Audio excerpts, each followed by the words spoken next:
رات کا احوال کیا ہے، کیا ہوتا رہا؟ آج دن کی جو کارروائی تھی وہ میں آپ کے سامنے رکھی تھی، لیکن آج کیا ہوا کہ رات 7:30 بجے تک جو عدالت لگانا پڑی۔ تقریباً 5:15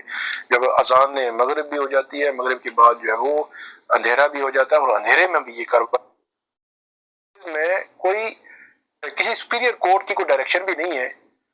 کوئی مانیٹرنگ بھی نہیں ہے، کوئی معاملہ بھی نہیں ہے۔ اس کے باوجود جو جج صاحب ہیں، صاحب عدالت کے جج صاحب، آج انہوں نے چھٹی منسوخ کروائی کہ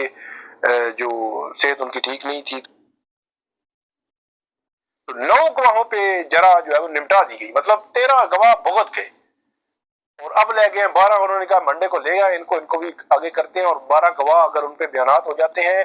ان کی جرا ہو جاتی ہے، تو پھر اس کے بعد کیا ہوگا؟ 342 کی سٹیٹمنٹ ہوگی عمران خان کی، اور اس کے بعد آرگومنٹس ہوں گے، فیصلہ آ جائے گا۔ تو مجھے تو ایسے لگتا ہے کہ یہ توشہ خانہ فوجداری کیس کا پارٹ 2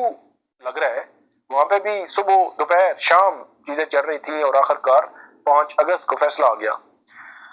لیکن دیکھتے ہیں کہ منڈے والے دن کیا ہوگا۔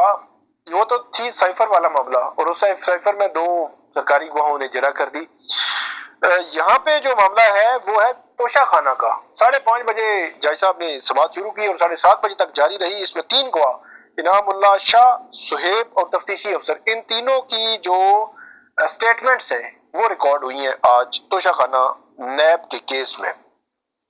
یہ بتایا جا رہا ہے کہ عمران خان جو تھے وہ مغرب کی اذان تک تقریباً وہاں کورٹ میں رہے، مطلب تقریباً صبح 10 بجے آئے اور بات پر رہے۔ عمران خان نے کہا کہ میری بات کروائی جائے، وکیلوں سے اپنے ٹیلی فونکلی بات کروانے کا جو ہے وہ کیا جائے اہتمام۔ پھر ایک درخواست دائر ہوئی کہ 5:35 پہ یہ درخواست دائر ہوئی کہ عدالتی وقت ختم ہو گیا ہے، تو اب آپ مزید سماعت آج نہیں کر سکتے، آئندہ کی تاریخ ڈال دیں، یہ یک طرفہ آپ کارروائی کر رہے ہیں۔ بسم اللہ الرحمن الرحیم۔ میں ہمیشہ سے اس بات کو سپورٹ کرتا ہوں کہ اداروں کو بہت مضبوط ہونا چاہیے، لیکن اداروں کو اپنے اپنے دائرہ اختیار میں کام کرنا چاہیے، کیونکہ ملک اسی وقت ترقی کرتے ہیں جب ادارے اپنے پروفیشنل انداز میں، انتہائی پروفیشنل ٹیکنیک کے ساتھ، جسٹس کے ساتھ، انصاف کے ساتھ اور ملک کے مفاد میں کام کرتے ہیں، ورنہ ملک کو بے تحاشا نقصان پہنچتا ہے۔ خاص طور پر اس بات کو ہمیشہ ذہن میں رکھنا چاہیے کہ جو اہم ترین ادارے ہوتے ہیں ان کی وجہ سے ملک کی سلامتی ٹکی ہوئی ہوتی ہے، ملک کی سلامتی کا انحصار ان باتوں پہ ہوتا ہے، اور اگر خدا نہ خواستہ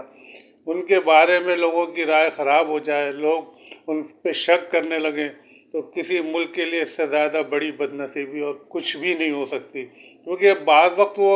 غلطی سے غلط فیصلہ بھی کر جائیں، لیکن اگر اس کے بعد وہ صحیح اور درست فیصلہ بھی کریں گے تو لوگ اس کو شک کی بنیاد سے بھی دیکھیں گے، لوگ یہی سمجھیں گے کہ یار یہ بھی جو ہے جان بوجھ کے فیصلہ غلط کیا گیا۔ تو اداروں کا جو ایک امیج ہوتا ہے اس کو کبھی بھی خراب نہیں ہونا چاہیے۔ ایک بار اگر امیج خراب ہوا تو اس کو ریسٹور ہونے میں بہت وقت لگتا ہے، اس کو سوچنا چاہیے ہر انسان کو جو اس ملک سے مخلص ہے۔ میں ہمیشہ سے یہ کہتا ہوں، جرم چاہے عمران خان صاحب کریں یا کوئی بھی کرے، اگر جرم کیا ہے تو صحیح اور سچا کیس بنایا جائے اور اس کو بالکل قانون کے مطابق سخت ترین سزا دی جائے، لیکن پھر NRO کسی کو سیاسی بنیاد پہ نہیں دینا چاہیے، چاہے وہ عمران خان ہو، نواز شریف ہو، زرداری صاحب ہو، لیکن غلط اور جھوٹا کیس بھی کسی پہ نہیں بنانا چاہیے، کیونکہ بظاہر تو ہم وقتی طور پہ اس سے فائدہ اٹھا لیتے ہیں، لیکن تاریخ کو میں نے بہت اچھی طرح سے بڑی ڈیٹیل میں پڑھا ہے، اسلام کی تاریخ کو بھی اور دنیا کی تاریخ کو بھی۔ میری اپنی آبزرویشن یہی ہے کہ ان باتوں کا انجام انتہائی خراب ہوتا ہے، کیونکہ جب ایک بار لوگوں کا اعتماد اڑ گیا تو وہ بہت خرابی کی بات ہے۔ مثال کے طور پہ